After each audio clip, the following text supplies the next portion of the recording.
Et on dit ici, tout à l'heure, et qu'on ne réplique pas, hein? Alors, que l'on détale de chez moi, maître juré filou, va y jubiler de potence. Je n'ai jamais rien vu d'aussi méchant que ce maudit vieillard, et je pense aux corrections qu'il a le diable au corps. Ah, tu murmures entre tes dents. Pourquoi me chassez-vous? Oh, c'est bien à toi, Panda, à demander tes raisons. Hein? Allez, sors vite, que je ne t'assomme. Qu'est-ce que je vous ai fait? Tu m'as fait que je veux que tu sortes.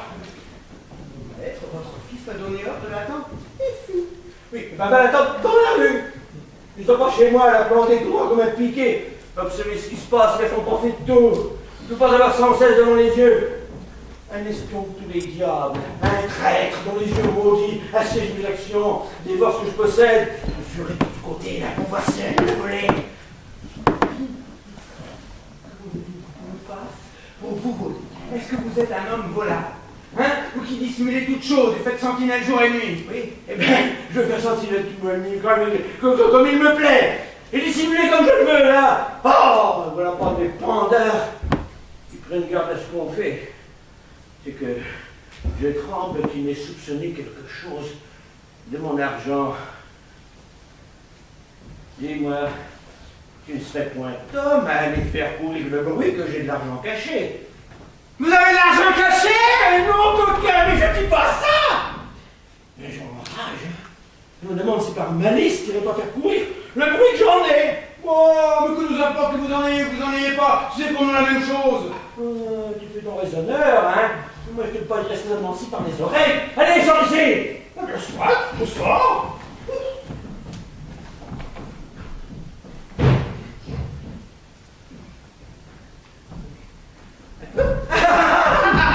Attends, ne m'emporte plus rien.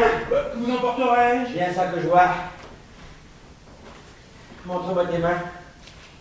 Les voilà. Les autres. Oui, les autres. Les voilà. T'as rien mis ici dedans? Tu l'as pas dit vous-même. Ah, mais ces grands de choses sont propres à dissimuler des choses qu'on dérobe. Et je voudrais qu'on en lui fait pendre quelqu'un. Qu'un homme comme cela mériterait bien ce qu'il craint, et que j'aurais de plaisir à le voler. Qu'est-ce que tu parles de voler? Je dis que vous fouillez bien partout. Moi, je vous ai volé. Eh ben, c'est ce que je veux faire. La peste soit de l'avarice et des avaricieux. Comment? Qu'est-ce que tu dis? Hein, qu'est-ce que je dis? Oui, qu'est-ce que tu dis d'avarice et d'avaricieux? Je dis que la peste soit de l'avarice et des avaricieux. Eh ben, de qui tu veux parler? Mais des avaricieux. Oui, qui sont-ils, ces avaricieux? Pas des vilains et des larmes. Mais qu'est-ce que t'entends par là? De quoi vous mettez-vous en peine? Je me peine de ce qu'il faut. Vous croyez que je veux parler de vous? Je crois ce que je crois, mais je te dis à qui tu penses quand tu parles d'avaricieux. Je parle à mon bonnet. Mais moi, je voudrais parler à ta barrette. Mais m'empêcherez-vous de maudire les avaricieux? Non, mais je t'empêcherai de jaser et d'être insolent. Je ne nomme personne. Oh, mais je te rancerai si tu parles. Ah, mais qui se sent morveux, qui s'amouche, hein? Eh, t'as-tu? T'as bien que moi. J'ai encore une poche. Êtes-vous satisfait? Bon, allez, parle-moi. Mais quoi? Ben, sans me voler ce que tu m'as pris. Je vous ai rien pris du tout. Assurément. Assurément. Allez, va-t'en un tout idiot. Voilà fort bien congédié. C'est que je me plais point d'avoir ce panda, ce gueux de vallée là.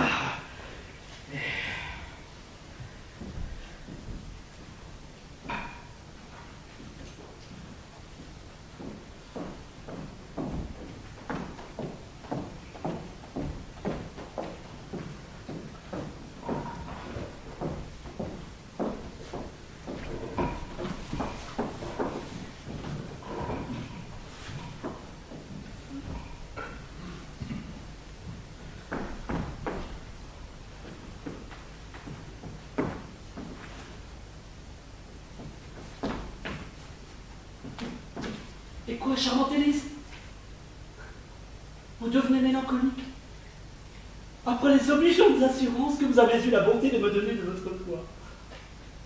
Vous repentez-vous de cet engagement? Valère. Je ne peux pas me repentir de tout ce que je fais pour vous. Mais à vous dire vrai, je crains fort de vous aimer un peu plus que je ne devrais. Mais que pouvez-vous craindre dans les bontés que vous avez pour moi? Hélas, 100 choses à la fois. L'emportement d'un père, les reproches d'une famille, les censures du monde. Mais plus que tout, Valère, le changement de votre cœur et cette froideur criminelle dont ceux de votre sexe payent le plus souvent les témoignages au pardon d'un innocent amour. Me faites pas de tort de me juger de moi par les autres. Soupçonnez-moi de tout, Élise, plutôt que de manquer à ce que je vous dois. Je vous aime trop pour cela. Et mon amour pour vous durera autant que ma vie. Ah, Valère, mais chacun tient les mêmes discours. Tous les hommes sont semblables par les paroles. Hein? Hein? Et ce n'est que par les actions qui les découvrent différents. Puisque les seules actions font connaître ce que nous sommes. Attendez donc au moins juger de mon cœur par elle et donnez-moi le temps de vous convaincre parmi les mille preuves de l'honnêteté de mes feux. Hélas, qu'avec facilité on se laisse persuader par les personnes que l'on aime. Oui, Valère, je crois que vous m'aimez d'un véritable amour et que vous me serez fidèle.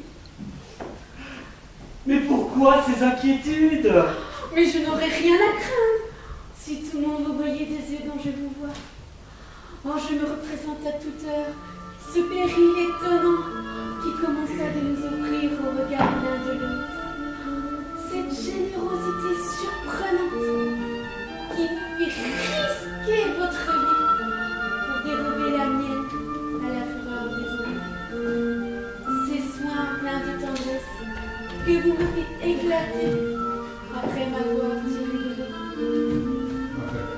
Mais les hommages assidus de cet ardent amour qui vous faisant négliger parents et patrie, avec vos pensées, et tient en ma faveur votre fortune déguisée, et vous avez dû pour me voir à revêtir de l'emploi de domestique de mon père. Tout cela fait sans doute chez moi un merveilleux effet, et c'en est assez pour justifier l'engagement où j'ai pu consentir. Mais ce n'est peut-être pas assez pour le justifier aux autres. De tout ce que vous avez dit, ce n'est que par mon seul amour que je prétends auprès de vous mériter quelque chose. Quant aux scrupules que vous avez, votre père et l'excès de son avarice et la manière austère dont il vit avec ses enfants laissent autoriser les choses plus étranges. Pardonnez-moi, charmante Élise, si j'en parle ainsi devant vous. Vous savez que sur ce chapitre, on n'en peut pas dire de bien. Mais enfin, si je puis, comme je l'espère, retrouver mes parents, nous n'aurons pas beaucoup de peine à nous les rendre favorables. J'en attends des nouvelles avec impatience et j'en irai chercher moi-même si elles tardent à venir. Mon Valère, je vous en prie, ne bougez d'ici et songez seulement à vous bien mettre dans l'esprit de mon père. Voyez comme je m'y prends, et sous quel masque de sympathie et de rapport de sentiment je me déguise pour lui plaire. Et quel personnage je joue tous les jours afin d'accueillir sa tendresse. J'éprouve que pour gagner les hommes, il n'est point la meilleure voie que de se parer à leurs yeux de leurs inclinations, de donner dans leurs maximes, encenser leurs défauts et applaudir à ceux qu'il faut. Et la manière dont on les joue a beau être visible, plus fin toujours sur les plus grandes livres du côté de la flatterie. Et il n'y a rien de si criminel et de si impertinent qu'on leur fasse avaler lorsqu'on l'assaisonne au loin. La sincérité souffre un peu au métier que je fais. Mais ce n'est pas la faute de ceux qui flattent, mais de ceux qui veulent être flattés.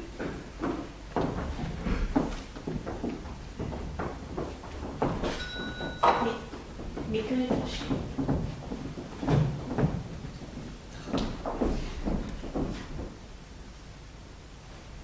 Mais que le tâchez-vous aussi de gagner la paix de mon frère, en cas que la servante s'avisa de révéler notre secret. Il est difficile de ménager l'un et l'autre. L'esprit du père et celui du fils sont des choses si opposées qu'il est difficile d'accommoder les deux confidences ensemble. Mais vous, de votre part, agissez auprès de votre frère et servez-vous de l'amitié qu'il y a entre vous deux pour le jeter dans nos intérêts? Eh bien, je me retire. Mais je sais si j'aurai la force de lui faire cette confidence.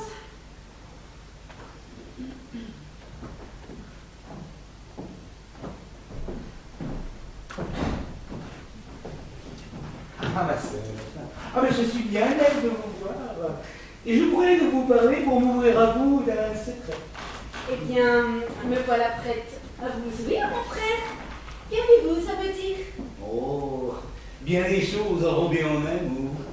J'aime. Vous aimez? Ben oui, j'aime. Mais bon, avant que d'aller plus loin, je sais que je dépends d'un père et que le nom de fils me soumet à ses volontés. Que nous ne devons pas engager notre foi sans le consentement de ceux dont nous tenons le jour. Et que le ciel nous a fait les maîtres de nos vœux et qu'il nous est enjoint de n'en disposer que par leur conduite. Et qu'il faut plutôt en croire les lumières de leur sagesse que l'aveuglement de notre passion. Et que n'étant prévenus d'aucune folle ardeur, ils sont en état de se tromper bien moins que nous et de voir beaucoup mieux ce qui nous est propre.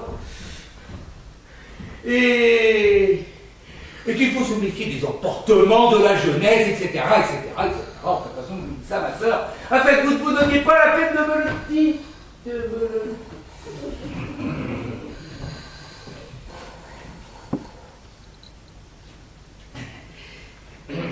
Je vous disais cela, ma sœur, afin que vous ne vous donniez pas la peine de me le dire. Car mon amour ne veut rien écouter. Et je vous prie de ne point me faire de remontrances.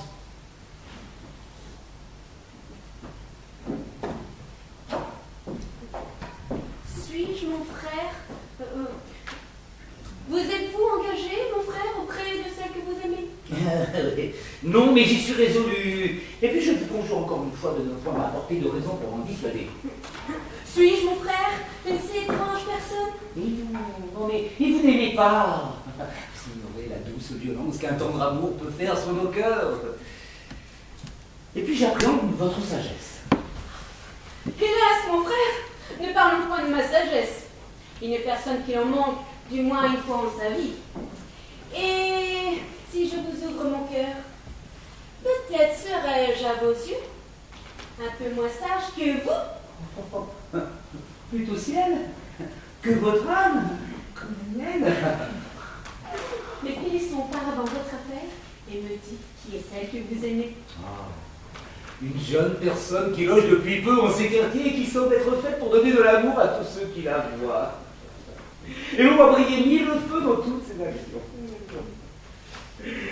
Elle se nomme Marianne et vit sous la conduite d'une bonne femme de mère qui est presque toujours malade.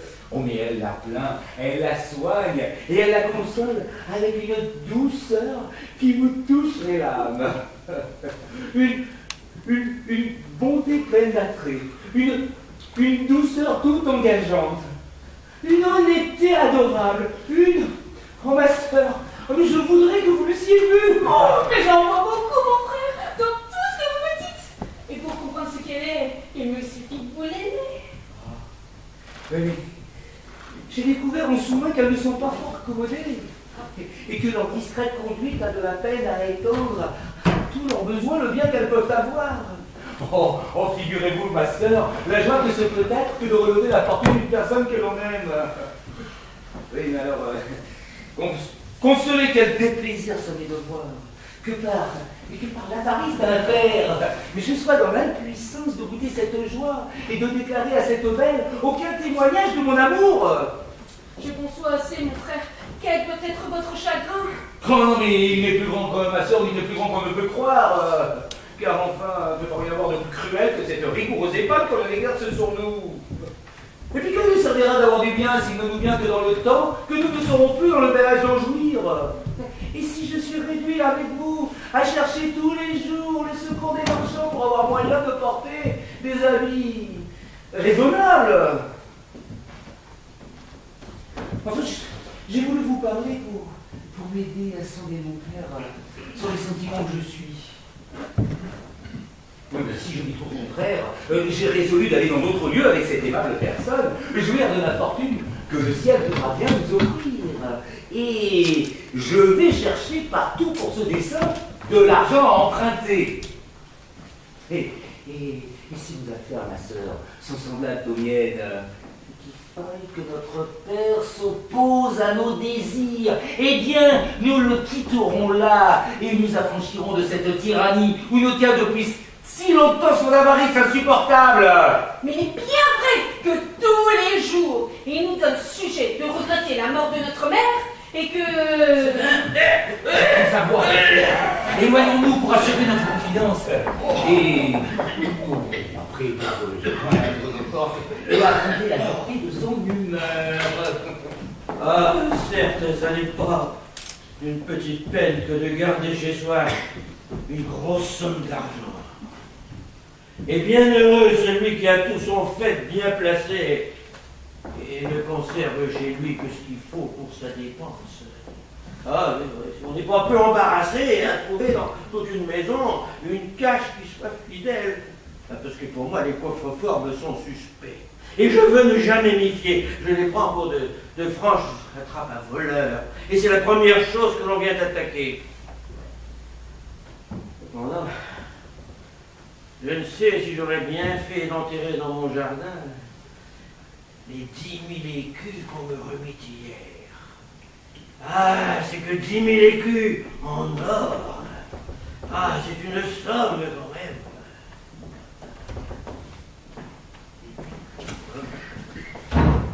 Ciel, ça creve le nom de pipe. Un sac de pistoles crevé. Je l'aurais emporté et j'aurais parlé tout haut en croyant raisonner tout seul.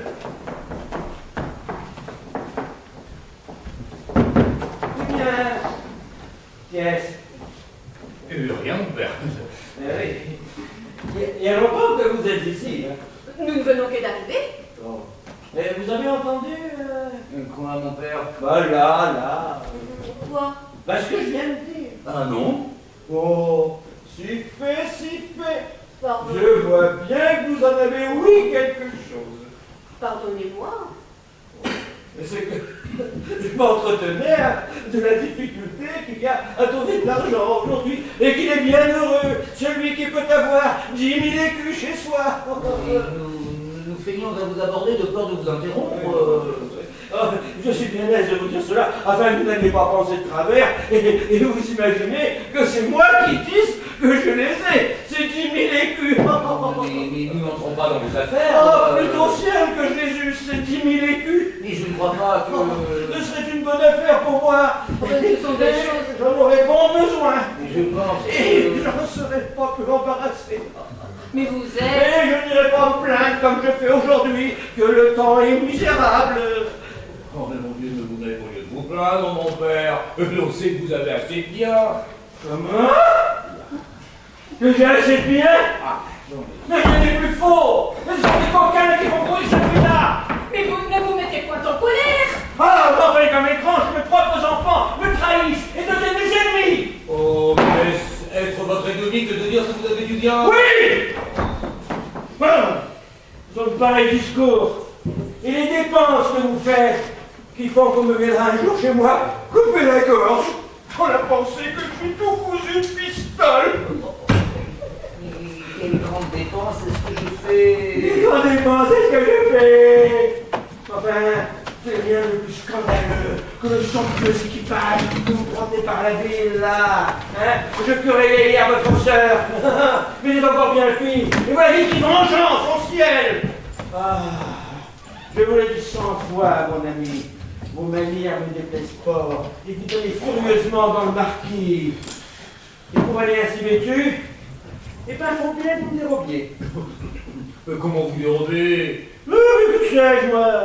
Mais où trouvez-vous de quoi entretenir la vie que vous portez? Mais mon père, mais c'est que je joue. Et comme je suis fort heureux au jeu, eh bien je mets sur moi tout l'argent que je gagne. Mais ben, c'est pas mal fait.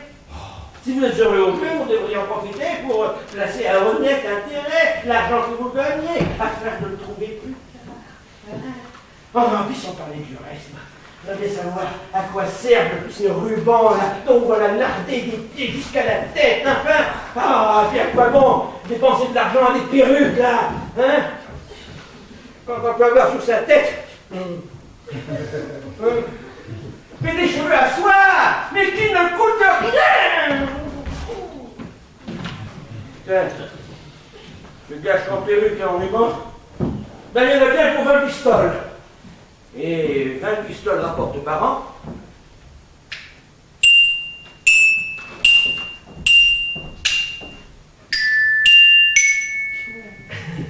18 livres, 6 sols et 8 deniers. Et encore un déclassé pour denier, 12. Vous avez raison. Bon, enfin. L'essentiel. Parlons de notre affaire. Ah. Je crois qu'ils font des signes l'un à l'autre pour savoir qui va me voler ma bourse. Que veulent dire ces gestes-là, hein? Nous marchandons, mon frère et moi, à qui parlera le premier. Nous avons tous deux quelque chose à vous dire. Eh bien, moi aussi, j'ai quelque chose à dire à tous deux. C'est de mariage dont nous désirons vous parler, mon père. Oh, ben c'est de mariage aussi dont je vais vous entretenir. Oh, mon père! Eh ben, ma fille, pourquoi ce cri, hein? C'est le mot ou bien la chose qui vous fait peur? Non, mon père, mais le mariage peut faire peur à tous deux de la façon dont vous pouvez l'entendre. Et nous craignons que nos sentiments ne soient pas d'accord avec votre choix. Ne vous impatientez pas, ne craignez rien. Je sais ce qu'il vous faut à tous les deux, et vous n'aurez à vous plaindre ni l'un ni l'autre du choix que j'ai fait pour vous. Voilà. Bon. Maintenant, pour commencer par un bout, avez-vous, dites-moi, une jeune personne nommée Marianne et qui ne loge pas loin d'ici? Oh, ben oui, mon père. Et vous, ma fille? J'en ai ouï parler. Et vous, mon fils, que pensez-vous de cette fille? Oh, une fort charmante personne. Et sa physionomie, Tout honnête et pleine d'esprit. son air, sa manière. Oh, admirable sans doute. Et ne croyez-vous pas qu'une personne comme cela mériterait qu'on songeât à elle? Ah, oui, mon père. Que serait un parti souhaitable? Très souhaitable. Qu'elle aurait toute la mine de faire un bon ménage. Oh, mais sans doute. Et qu'un mari aurait des satisfactions avec elle. Assurément. Ouais. Mais seulement il y a une petite difficulté. C'est que je crains qu'il n'y ait pas avec elle tout le bien que l'on pourrait souhaiter. Oh, mais le bien n'est pas considérable lorsqu'il est question d'épouser une honnête personne. Ah, pardonnez-moi, mais ce qu'il a à dire, c'est que si on ne trouve pas ici à tout le bien que l'on peut espérer, ben il faut tâcher de gagner cela avec autre chose. Cela s'entend. Bon, enfin, je suis bien aise de vous voir dans ces sentiments, parce que son air, sa douceur, ses manières, enfin, m'ont gagné l'âme. Et je suis résolu de l'épouser. Ah ben, pourvu que j'y trouve quelque bien.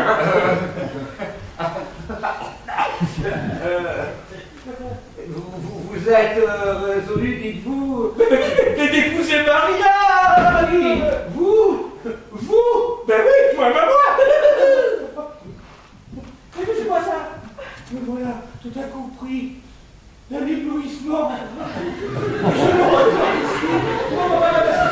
Allez, ici, pour un concert entier, de clair, j'attends. Oh là là,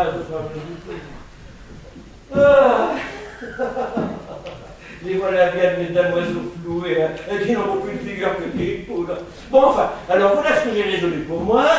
Pour ton frère, bah, je lui donne une certaine veuve dont on m'a parlé ce matin. Et quant à toi,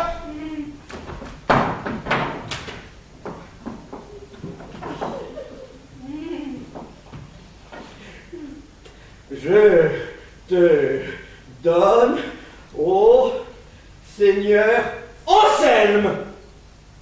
Oh,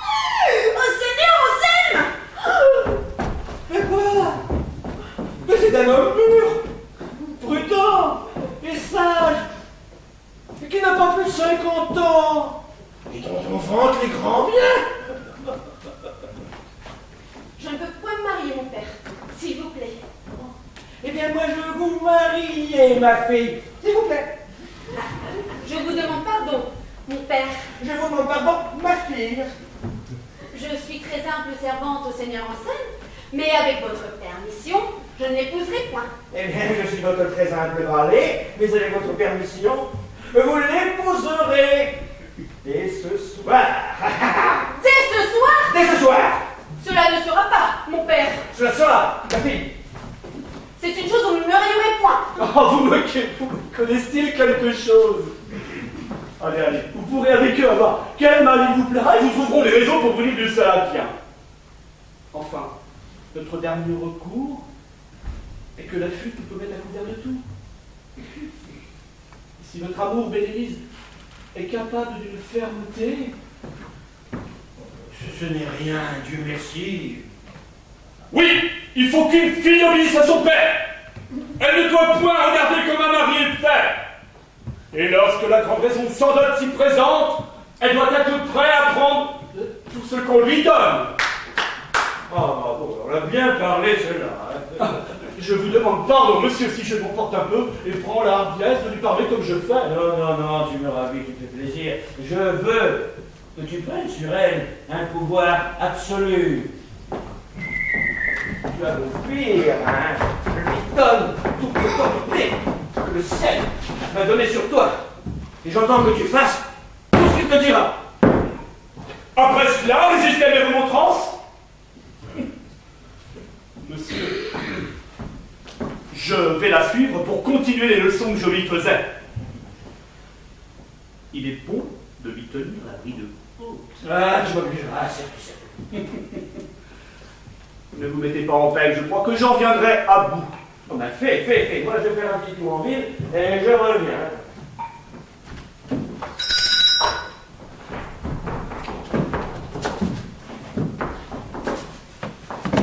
Oui, l'argent est plus précieux que toutes les choses du monde. Et vous devez rendre grâce au ciel de l'honnête homme de père que vous avez. Il sait ce que c'est que de vivre. Lorsqu'on s'offre de prendre une fille sans dot, il ne faut pas regarder plus avant. Tout est renfermé là-dedans. Et sans dot, c'est un lieu de beauté, de jeunesse, d'honneur, de sagesse et de probité. Oh, le brave garçon. Voilà qui parlait comme un oracle. Alors heureux celui qui peut avoir un domestique de la sorte.